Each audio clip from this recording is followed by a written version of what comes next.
Reshaping a column of 100 items into a 10 by 10 grid used to require index with mod and int. WRAPCOLS does it in one function call with 3 arguments. WRAPCOLS takes an array and wraps it into a specified number of rows, filling columns first. A single column of 12 months becomes a 4 by 3 grid, perfect for creating calendar layouts and label sheets from lists. WRAPROWS wraps into a specified number of columns, filling rows first.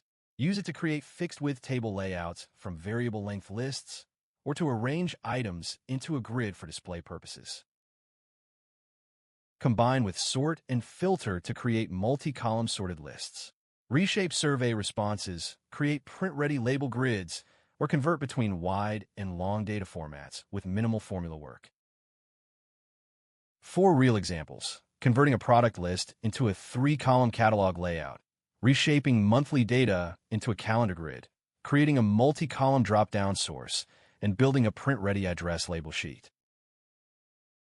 WRAPCOLS and WRAPROWS solve a data layout problem that has frustrated Excel users for decades.